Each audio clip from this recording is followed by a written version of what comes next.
Page number 27, कब्रों से उठने का बयान। सवाल नंबर 24, लोग अपनी कब्रों से किस हाल में उठेंगे? जवाब, लोग अपनी कब्रों से शदीद घबराहट की कैफियत में उठेंगे। सूरह नम्ल में है, जिस रोज़ सूर फूंका जाएगा, इस रोज़ ज़मीन और आसमानों की सारी मखलूक घबरा उठेगी, सिवाय इसके इसे अल्लाह ताला घबराहट से बचा ले, और सारे लोग बिला चूं व चरा अल्लाह के हुजूर हाजिर हो जाएंगे। दूसरा सूर फूंके जाने के बाद लोग अपनी कब्रों से नंगे बदन, नंगे पाँव और बेखतना उठेंगे। हज़रत आयशा रज़ियल्लाहु ताला अन्हा कहती हैं, मैंने रसूलुल्लाह सल्लल्लाहु अलैहि वसल्लम को फरमाते हुए सुना है, लोग क़यामत के दिन नंगे पाँव, नंगे बदन और खतना के बगैर इकट्ठे किए जाएंगे। मैंने कहा, अय अल्लाह के रसूल सल्लल्लाहु अलैहि वसल्लम, क्या सब मर्द और औरतें एक दूसरे की तरफ नहीं देखेंगे? रसूलुल्लाह सल्लल्लाहु अलैहि वसल्लम ने फरमाया, अय आयशा, वो दिन इस कदर सख्त होगा कि किसी को एक दूसरे की तरफ देखने का होश नहीं होगा। ये मुस्लिम की हदीस है। सवाल नंबर 25, क़यामत के दिन कब्र से कुछ लोग अंधे, गूंगे और बहरे करके क्यों उठाए जाएंगे? जवाब, क़यामत के दिन कुछ लोग अपनी कब्रों से अंधे बनाकर उठाए जाएंगे। ये वो लोग होंगे जिन्होंने अल्लाह के ज़िक्र से मुंह मोड़ा होगा। सूरह तहा में है, जो शख्स मेरी याद से मुंह मोड़ेगा, इसकी दुनिया में ज़िंदगी तकलीफ दाह होगी और क़यामत के रोज़ हम इसे अंधा करके उठाएंगे। वो कहेगा, ऐ मेरे रब, तूने मुझे अंधा करके क्यों उठाया? मैं तो देखने वाला था। इरशाद होगा, जिस तरह हमारी आयत तुम्हारे पास आई और तूने इन्हें भुला दिया, इसी तरह आज तू भी भुला दिया जाएगा। बाज़ लोग गूंगे, अंधे और बहरे बनाकर औंधे मुंह यानी उल्टे मुंह उठाए जाएंगे, और ये लोग अंधे, बहरे और गूंगे होने के बावजूद मुंह के बल चलकर मैदाने महशर में पहुँचेंगे। सूरह बनी इसराइल में है, और क़यामत के दिन हम इन्हें मुंह के बल अंधे, गूंगे और बहरे बनाकर उठाएंगे। इनका ठिकाना जहन्नम है। जब भी इसकी आग धीमी होने लगेगी, हम इसे और भड़का देंगे। सवाल नंबर 26, काफिर अपनी कब्रों से किस हाल में उठेंगे? जवाब, काफिर अपनी कब्रों से इस हाल में उठेंगे कि बड़ी जिल्लत और रुसवाई के साथ अपने हिसाब के मकाम तक पहुँचेंगे। सूरह मारिज में है, जिस रोज़ ये अपनी कब्रों से निकलकर इस तरह तेज़ी से दौड़े जा रहे होंगे जैसे अपने अपने बुतों की तरफ दौड़े जा रहे हैं। इस रोज़ इनकी निगाहें झुकी हुई होंगी, जिल्लत इन पर छाई हुई होगी। ये वो दिन होगा जिसका इनसे वादा किया जा रहा है। सवाल नंबर 27, मैयत पर नौहा और बीन करने वाली कब्र से किस हाल में उठेंगे? जवाब, मैयत पर नौहा और बीन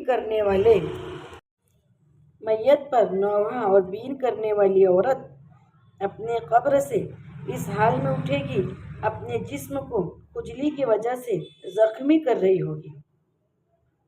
मुस्लिम की हदीस है, रसूलुल्लाह सल्लल्लाहु अलैहि वसल्लम ने फरमाया, मैयत पर बीन करने वाली औरत अगर मरने से पहले तौबा ना करे तो अपनी कब्र से इस हाल में उठाई जाएगी कि इसके बदन पर गंधक का लिबास और खुजली की ओढ़नी होगी।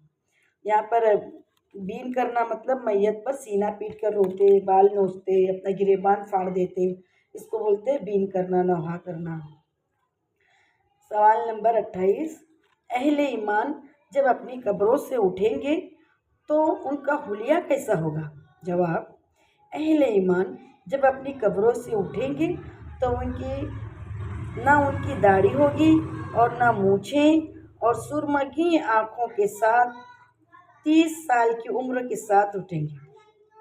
حضرت معاذ کی حدیث ہے، آپ صلی اللہ علیہ وسلم نے فرمایا، احمد کی حدیث ہے، قیامت کے ان مومن بے ریش، بے مونچھ اور سرمگی آنکھوں کے ساتھ 30 برس کی عمر کے ساتھ اٹھائے جائیں گے۔ سوال نمبر 29، قیامت کے دن تمام لوگ ننگے بدن اپنی قبروں سے اٹھیں گے تو سب سے پہلے کسے کپڑے پہنائے جائیں گے؟ جواب، قیامت کے دن جب تمام لوگ ننگے بدن قبروں سے اٹھیں گے تو سب سے پہلے حضرت ابراہیم علیہ السلام کو کپڑے پہنائے جائیں گے، اس کے بعد رسول اللہ صلی اللہ علیہ وسلم کو پہنائے جائیں گے، پھر دیگر انبیاء کرام رضی اللہ تعالیٰ عنہ کو اور اہل ایمان کو باری باری کپڑے پہنائے جائیں گے۔ حضرت عبداللہ بن عباس کہتے ہیں، رسول اللہ صلی اللہ علیہ وسلم نے فرمایا، تم لوگ ننگے پاؤں اور ننگے بدن اکٹھے کیے جاؤ گے اور سب سے پہلے جنت کا لباس جسے پہنایا جائے گا وہ حضرت ابراہیم ہوں گے۔ انہیں جنت کا لباس پہنایا جائے گا اور ان کے لیے ایک کرسی لا کر عرش کے دائیں جانب رکھ دی جائے گی، پھر میرے لیے جنت سے لباس لایا جائے گا اور مجھے پہنایا جائے گا جو کسی دوسرے آدمی کو نہیں پہنایا جائے گا، پھر میرے لیے کرسی لائی جائے گی اور عرش کے پائے کے پاس رکھ دی جائے گی۔ بہقی کی حدیث ہے۔ سوال نمبر 30، اللہ کی راہ میں مرنے والے کس حال میں اپنی قبر سے اٹھیں گے؟ جواب، اللہ کی راہ میں شہید ہونے والے اپنی قبر سے شہادت کی حالت میں بہتے ہوئے خون کے ساتھ اٹھیں گے۔ بخاری کی حدیث ہے، رسول اللہ صلی اللہ علیہ وسلم نے فرمایا، اس ذات کی قسم جس کے ہاتھ میں میری جان ہے، جو شخص اللہ کی راہ میں زخمی ہوا اور اللہ خوب جانتا ہے کہ کون اس کی راہ میں زخمی ہوا ہے، وہ قیامت کے روز اس حال میں آئے گا کہ اس کا رنگ تو خون جیسا ہی ہوگا لیکن اس سے کستوری کی خوشبو آ رہی ہوگی۔ حالت احرام میں فوت ہونے والا شخص کس حال میں قبر سے اٹھے گا؟ سوال نمبر 31، جواب، حالت احرام میں فوت ہونے والا حاجی اپنی قبر سے تلبیہ کہتے ہوئے اٹھے گا، لبیک اللہم لبیک پڑھتے ہوئے اٹھے گا۔ حضرت عبداللہ کی حدیث ہے، مسلم کی، حجۃ الوداع کے موقع پر ایک آدمی حالت احرام نبی کریم صلی اللہ علیہ وسلم کے ساتھ تھا، اس کی اونٹنی نے اسے گرا کر اس کی گردن توڑ دی اور وہ فوت ہو گیا۔ رسول اللہ صلی اللہ علیہ وسلم نے فرمایا، اسے پانی اور بیری کے پتوں سے غسل دو اور احرام کے 2 کپڑوں میں اسے کفن دو، اسے خوشبو نہ لگاؤ، نہ ہی اس کا سر ڈھانپو، یہ قیامت کے دن تلبیہ کہتے ہوئے اٹھے گا۔ مسلم۔ Page number 30۔